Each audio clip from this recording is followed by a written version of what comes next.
പാലക്കാട് മൂത്തന്തറയിൽ വടക്കന്തറ വ്യാസ വിദ്യാപീഠം school വളപ്പിൽ കഴിഞ്ഞ ദിവസം സ്ഫോടനമുണ്ടായ സംഭവത്തിൽ സ്കൂളിന്റെ NOC റദ്ദാക്കുന്നത് ഉൾപ്പെടെയുള്ള നടപടികൾ സ്വീകരിക്കുമെന്ന് വിദ്യാഭ്യാസ മന്ത്രി.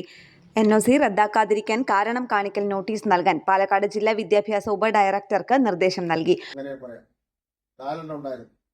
ഒന്നാണ് പൊട്ടിത്തെറിച്ചത്, 3 പോലീസ് എടുത്തു. ഇപ്പോഴും വേറെ പോലീസ് അന്വേഷണം നടത്തുമ്പോൾ കിട്ടിക്കൊണ്ടിരിക്കുകയാണ്. RSSന്റെ ക്യാമ്പ് നടക്കുന്ന ഒരു ഗ്രൗണ്ടാണ്. RSSന് ഇതിനോട്ട് നല്ല ബന്ധമാണ്.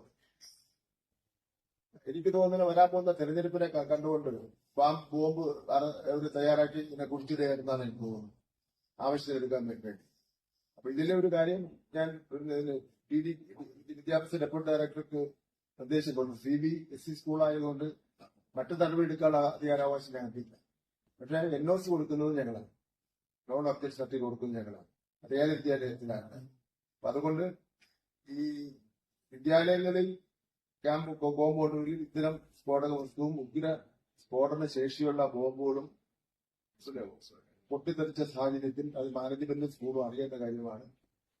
ഇതിനെ സംബന്ധിച്ചിടത്തോളം ഗവൺമെന്റ് നൽകിയിട്ടുള്ള NOC പിൻവലിക്കാതിരിക്കാൻ കാരണമുണ്ടെങ്കിൽ ആ കാരണം ബോധിപ്പിക്കുന്നത് ആവശ്യപ്പെട്ടുകൊണ്ട് നോട്ടീസ് സർവ് ചെയ്യുന്നതിന് വേണ്ടി പാലക്കാട് വിദ്യാഭ്യാസ ഡെപ്യൂട്ടി ഡയറക്ടർക്ക് നിർദ്ദേശം കൊടുത്തിട്ടുണ്ട്. വിദ്യാലയങ്ങളും പരിസരങ്ങളും ആയുധ സംഭരണ കേന്ദ്രങ്ങളാക്കാൻ അനുവദിക്കില്ലെന്നും വിദ്യാഭ്യാസ മന്ത്രി V. ശിവൻകുട്ടി പറഞ്ഞു. ന്യൂസ് ഡെസ്ക് കേരള പ്രണാമം.